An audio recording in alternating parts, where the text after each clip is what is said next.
Assalamualaikum warahmatullahi wabarakatuh. Alhamdulillahirrahmanirrahim. Pada kesempatan pagi hari ini kita dapat berkumpul dalam pelajaran pendidikan agama Islam yang tentunya kita akan lewati dengan rasa semangat. Anak-anak sekalian, untuk pembelajaran pada pagi hari ini kita akan membahas yaitu terkait sumber hukum Islam. Sumber hukum Islam yaitu adalah sumber atau dalil yang digunakan untuk menentukan atau memecahkan suatu masalah atau menemukan hukum-hukum dalam agama Islam tentunya. Lalu apa saja yang digunakan agama Islam untuk memecahkan suatu masalah atau mengeluarkan suatu dalil atau mengeluarkan suatu hukum untuk memecahkan masalah-masalah yang ada. Jadi perlu kalian ketahui, sumber hukum Islam itu ada 4. Yang pertama yaitu Al-Quran, yang kedua yaitu hadis, yang ketiga ijma', dan yang keempat ada qiyas. Keempatnya ini itu digunakan, bisa empat-empatnya langsung digunakan atau bisa step by step atau dari yang terkuat dulu. Oke, mari kita kulik. Sumber hukum yang pertama yaitu Al-Quran. Al-Quran menjadi sumber yang sangat kuat karena Al-Quran adalah wahyu langsung dari Allah yang diturunkan melalui malaikat Jibril yang disampaikan nantinya pada Nabi Muhammad SAW. Sumber Al-Quran ini menjadi paling kuat karena kredibilitasnya langsung dari Allah. Sumber yang datangnya langsung dari Allah itu pasti sudah menjadi hukum mutlak, tidak bisa diperdebatkan. Maka dari itu Al-Quran menjadi satu sumber hukum yang sangat kuat dalam Islam. Tetapi kurangnya, tidak semua umat Islam itu mengerti akan tafsir-tafsir Al-Quran. Karena mungkin dari segi bahasa, mungkin dari segi pemahaman, itu tidak semua orang Islam itu paham akan makna Al-Quran.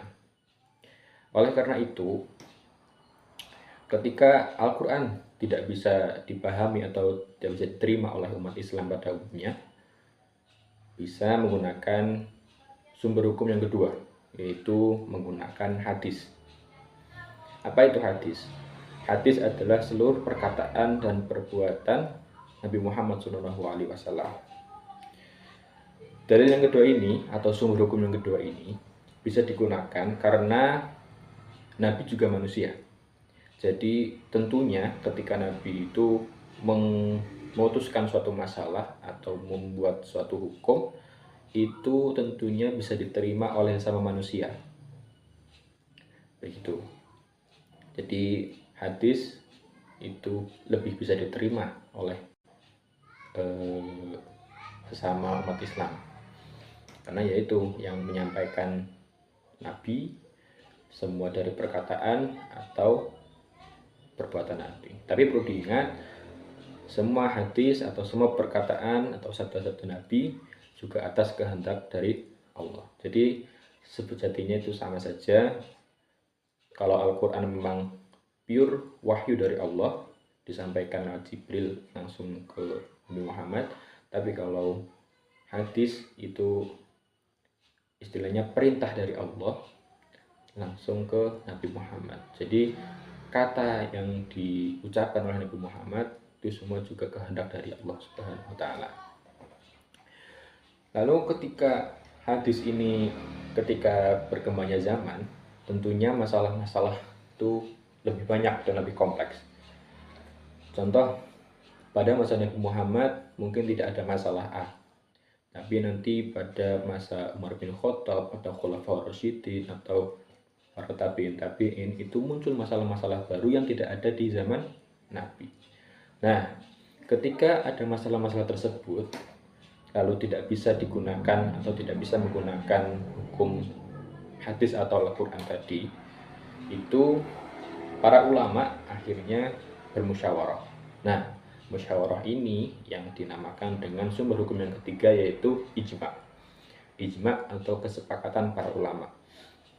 Jadi contoh, ada satu masalah yang ketika dicari dalilnya dalam hadis tidak ada, dicari dalam Al-Quran itu tidak paham juga. Akhirnya para ulama itu bermusyawarah, bermufakat untuk menentukan satu hukum untuk masalah tersebut. Itu yang dinamakan ijma. Lalu ketika ijma ini tidak bisa digunakan untuk memecahkan satu masalah karena mungkin masalahnya terlalu besar atau terlalu rumit, maka bisa menggunakan cara yang keempat atau sumber hukum yang keempat yang dinamakan qiyas.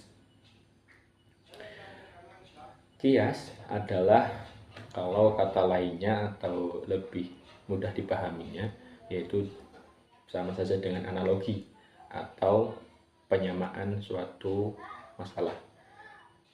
Jadi contoh gini untuk qiyas.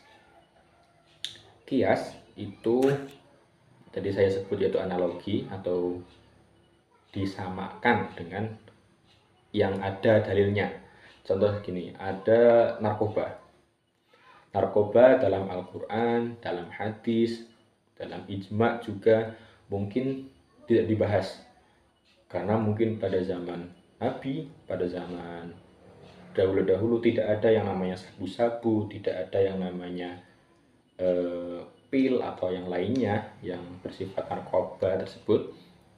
Maka para ulama itu mengkiaskan masalah tersebut dengan masalah yang serupa atau masalah yang hampir mirip dengan masalah tersebut. Ketika narkoba itu memabukkan atau menghilangkan akal, narkoba dalam Al-Quran, dalam hadis, atau dalam kesepakatan para ulama atau pada zaman dahulu itu tidak ada yang namanya narkoba, tidak ada namanya sabu-sabu, tidak ada namanya pil, koplo atau yang lainnya yang bersifatnya itu narkoba. Jadi masalah narkoba tersebut itu bisa dikiaskan atau bisa dianalogikan dengan menggunakan hukum khamr, karena segala sesuatu yang memabukkan adalah khamr dan khamr itu haram. Jadi narkoba atau yang lainnya yang sejenis narkoba, entah itu pil atau yang lain, sabu atau jenis lainnya, itu kan menghilangkan akal atau memabukkan. Nah, itu bisa dikategorikan khamr karena itu menghilangkan akal atau memabukkan. Nah, ketika dikategorikan khamr, maka hukumnya yaitu adalah haram. Jadi begitu keempat sumber-sumber Islam yang dapat kita gunakan untuk menentukan suatu hukum atau memecahkan suatu masalah, itu dengan empat tadi, yaitu Al-Quran, hadis, ijma, dan qiyas. Sekian pelajaran pada pagi hari ini, semoga bermanfaat. Saya akhiri, wassalamualaikum warahmatullahi wabarakatuh.